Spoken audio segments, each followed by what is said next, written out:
प्रतापनगरातील श्री दुर्गा मंदिरात 9 दिवस चालणारा व भाविकांच्या दृष्टीने चैतन्याचा उत्सव असणारा नवरात्र उत्सव मोठ्या थाटात साजरा केला जाणार आहे।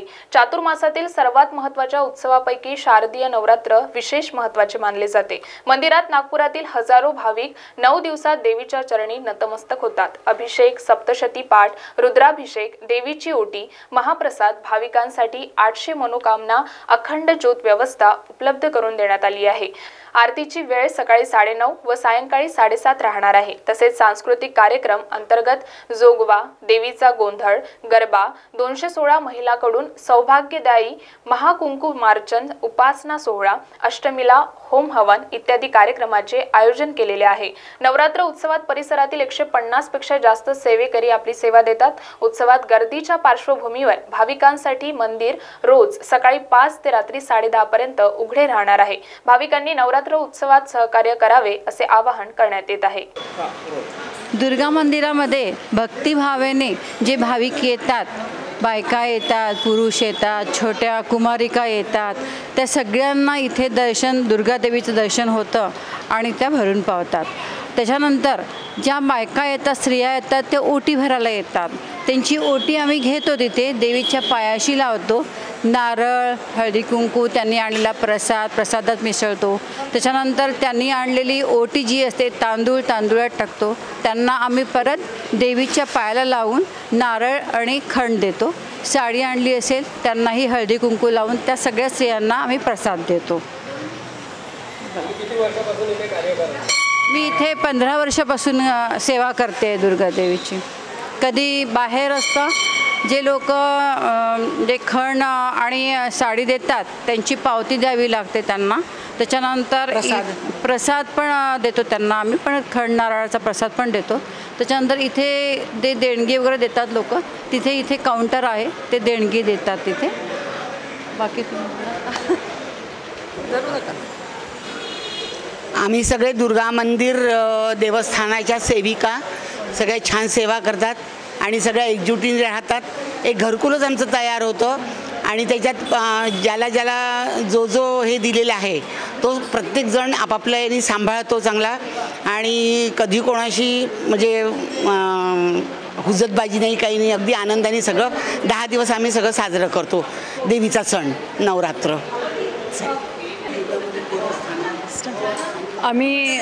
मी दुर्गा मंदिर देवस्थान प्रतापनगर इथून बोलत आहे आणि आम्ही दरवर्षी आतुरतेने या नवरात्रीची वाट पाहत राहतो की कधी नवरात्र येईल आणि आम्ही देवीच्या मंदिरात सेवा करायला आम्हाला हे मिळेल म्हणून। आणि इथे आम्ही साडीची एंट्री करतो आणि जे पण साडी इथे देतात तर त्यांची एंट्री करून आणि मग आत पाठवतो त्यांना।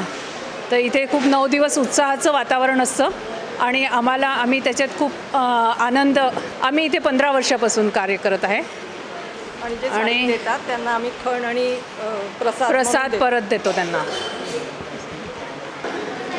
नमस्कार।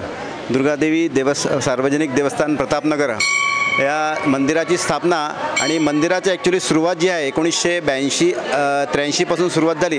तर सुरुवातीला मंदिर इथे बांधायचं की अजून कुठल्या स्थानामध्ये बांधायचं, असे हे आमची इन्कम टॅक्स कॉलनी आणि PNT कॉलनी अशी 2 कॉलनीचं हे जी मोकळी जागा होती, त्यामध्ये प्रतापनगरातलेच काही नागरिक जे या वस्तीमध्ये राहणारे आहेत, त्यामध्ये प्रामुख्याने आमचे रामभाऊ भट आहेत, वसंतराव काळे आहेत, वसंतराव जोशी, वसंतराव पाठक, होशिंग गुरुजी होते, विद्वांस गुरुजी होते, असे अनेक काही लोकांचं नाव आत्ता घेऊ शकत आहे, काही लोकांचं आठवतं, काही लोकांचं पण अनेक लोक ज्यामध्ये सहभागी झाले होते। त्यानंतर त्यांनी असं ठरवलं की मग शेवटी हा आपला प्रतापनगरचा जो इन्कम टॅक्स कॉलनी आणि PNTचा जो स्टॉप होता तो ठरवला आणि त्यामधलं मग शेवटी आपले जे शंकराचार्य जयेंद्र सरस्वती यांच्या हातून ते भूमिपूजन झालं आणि भूमिपूजनानंतर मग हळूहळू इथल्या मग आर्थिक भाग हा इथल्या लोकांनी अनेक छोट्या आपल्या अमाऊंट त्यांनी सहकार्य केले आणि नंतर मग 1986 प्रथमतः दुर्गा देवीची स्थापना झाली। त्यानंतर हनुमानजी आणि गणपती आणि महादेवाची पिंड अशी 4 देवतांची स्थापना झाली या मंदिरात। त्याच्यानंतर हळूहळू मग रामकृष्ण, रामचंद्र आणि दत्तात्रय देवता आणि त्याच्यानंतर मग व्यंकटेश बालाजी अशा या देवतांची स्थापना झाली. आता हे 38वे वर्ष आहे यामध्ये आपण या मंदिराचा या अश्विन नवरात्र महोत्सव जो साजरा करत आहे. मंदिरामध्ये गेल्या अनेक वर्षापासून भरपूर सामाजिक सेवासुद्धा आपण या मंदिरामध्ये केली. त्यामध्ये प्रामुख्याने आत्ता ज्या मंदिरामध्ये ज्या सामाजिक सेवा आहे त्यामध्ये होमिओपॅथी 3 डॉक्टर येतात आणि ॲलोपॅथीसुद्धा 2 डॉक्टर अशा एक महत्त्वाच्या एक निःशुल्क धर्मार्थ होमिओपॅथी आणि ॲलोपॅथी सर्व्हिस ज्यामध्ये 50-100 लोक रोज त्यामध्ये आपल्याकडे ती मेडिकल सेवा घेतात. आपलं एक खुले वाचनालय आहे. वरती आधी आपल्याकडे मोठं जवळपास 2000 धार्मिक दुर्मिळ ग्रंथाची आपल्याकडे हे होती. त्याच्यानंतर आता गेल्या काही वर्षामध्ये वरती जाऊन वाचणाऱ्याची संख्या कमी झाल्यामुळे आम्ही आता मागे इथे खाली खुले वाचनालय सुरू केले आहे. त्या खुले वाचनालयाला अतिशय चांगला प्रतिसाद आहे आणि रोज 100 लोक त्यामध्ये वर्तमानपत्र, मासिक, दुर्मिळ ग्रंथ असे रोज वाचतात. मंदिरात आपल्याकडे ऑनलाईन पेमेंटसुद्धा आपण मागच्या वर्षी सुरुवात केली. आणि धार्मिक उत्सव म्हटलं तर आपल्याकडे वर्षभर धार्मिक उत्सव चालू असतात. या मंदिराची स्थापना 1986 एप्रिलमध्ये षष्ठीच्या दिवशी झाली. तर त्या दिवशी मोठा उत्सव असतो वर्धापन दिवसाचा. नंतर प्रामुख्याने गेल्या 37 वर्षापासून या मंदिरात सातत्याने 37 वर्षापासून श्रावणामध्ये संपूर्ण श्रावण मासाभर भागवत कथा चालू असते. त्यामध्ये रोज जवळपास 400 ते 500 लोक या मंदिरात भागवत कथा ऐकायला देतात. अनेक वर्ष नानाशास्त्री मुळे यांनी चालवली. त्याच्यानंतर श्रीरामजी जोशी यावर्षी श्री अभिजित श्रीरामजी जोशी यांची भागवत कथा झाली. हा एक खूप मोठा उपक्रम आहे. नंतर कार्तिक मासामध्ये सर्व स्त्रिया ज्या आहेत या सगळं कार्तिक मास स्नान असतं. नंतर काकडा आरती असते. रोज जवळपास 60-70 स्त्रिया या काकडा आरतीला असतात.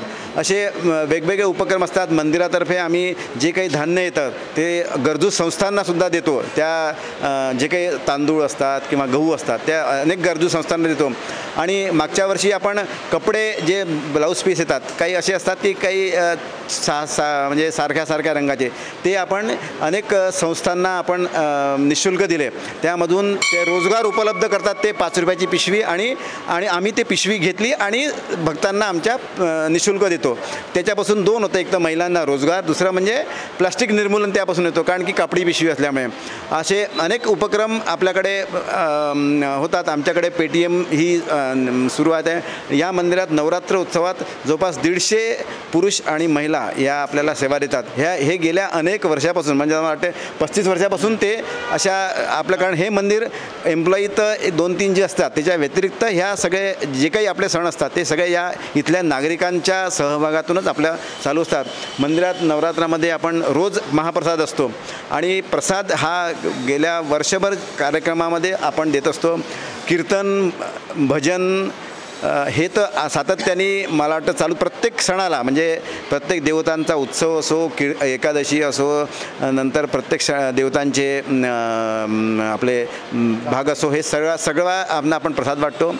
आणि महालक्ष्मी दुर्गादेवी ही अतिशय वैभवशाली आहे. यावर्षी आम्ही आमच्या दुर्गादेवीला सर्वांच्या सहकार्याने चांदीची प्रभावळ केलेली आहे. त्याचं आज संध्याकाळी त्याचं लोकार्पण होणार आहे आणि त्यामध्ये सुद्धा देवीचं अजून वैभव कसं वाढावं यासाठी सातत्याने आमचे 15 विश्वस्त मंडळ आहेत. त्यामध्ये आमचे सचिव विजयराव भट, उपाध्यक्ष श्री रवी कुलकर्णी, सौ माधुरीताई पडोळे, आमचे सहसचिव श्री संजय पाठक, कोषाध्यक्ष श्री अशोकराव भाटोडेकर, नंतर आमचे विश्वस्त श्री नितीन डोळके, श्री सुनील अलोणी, महिला सदस्य श्री सौ स्नेहाताई काळे, नंतर स्वातीताई साठे, संतोषराव सहस्रबुद्धे, श्री सर्वेश तिवारी, श्री राजेश शुक्ल आणि विजयराव पडोळे असे शरदराव दांडेकर असे 15 आमची विश्वस्त मंडळाची संस्था आहे. आमच्याकडे इलेक्शन होतं आणि त्यानंतर 3 वर्षासाठी जी काही कार्यकारिणी असते त्याचा कार्यकाळ 3 वर्षाचा आहे. तर अशा या दुर्गादेवी मंदिरात सातत्याने मला वाटते रोज 1,500 ते 2,000 लोक आपल्या मंदिरात दर्शनार्थी रोज येतात आणि या नवरात्र महोत्सवात साधारणतः 1,00,000 लोक या पूर्ण नवरात्रात 8 दिवसात येतात. अष्टमीला होम हवन असतो. होम हवन चंडी होम आणि शतचंडी होम असा एक जवळपास 3.5-4 तासाचा होम असतो. त्या असे अनेक धार्मिक आणि सामाजिक असे शक्ती केंद्र असलेले प्रतापनगरातील दुर्गा मंदिर हे एक मोठं प्रामुख्याने या पश्चिम नागपुरामध्ये, पूर्ण नागपुरात आणि विदर्भातसुद्धा सगळ्यात महत्त्वाचं असं आमचं हे दुर्गा मंदिर आहे. आमच्या विश्वस्त मंडळातर्फे सर्व भक्तांना या घटस्थापनेच्या निमित्ताने दुर्गा मंदिर विश्वस्त मंडळाकडे सर्वांना शुभकामना.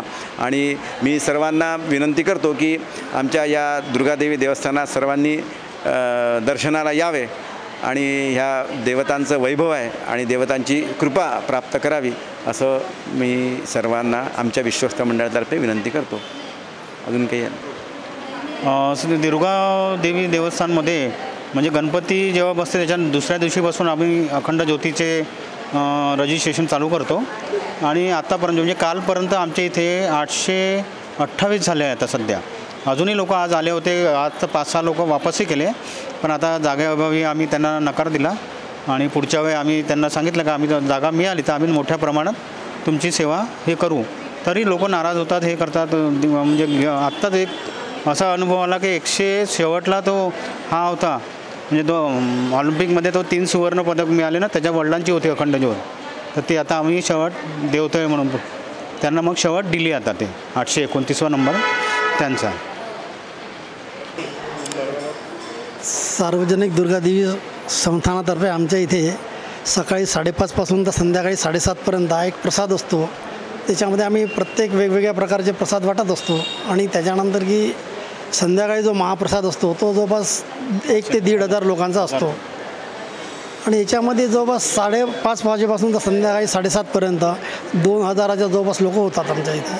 आणि प्रसाद आम्ही एकच प्रसाद असा वाटत नाही, प्रत्येक प्रकारचा वेगवेगळा प्रसाद जो आहे तो असा वाटतो. आम्ही 1,000-1,500 लोकांना आम्ही प्रसाद तो वाटतो. म्हणजे आमच्या इथून कोणी प्रसाद न घेता वापस जाईल असं सहसा झालं नाही अजून.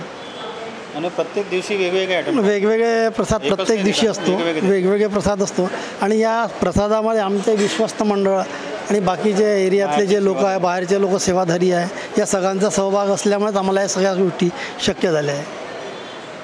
मोती ज्ञान को बढ़ाने वाला व धन प्रदान करने वाला रत्न है. व्यक्ति के व्यवहार को शांत करता है और निर्बलता को दूर कर चेहरे पर कांति लाता है. ये और ऐसे अन्य शुद्ध एवं सर्टिफाइड रत्नों के लिए आइए सिर्फ लोंधी ज्वेलर्स. 25 साल का शुद्धता का भरोसा. लोंधी ज्वेलर्स, सीताबड़ी और गोकुलपेट बाजार रोड, नागपुर.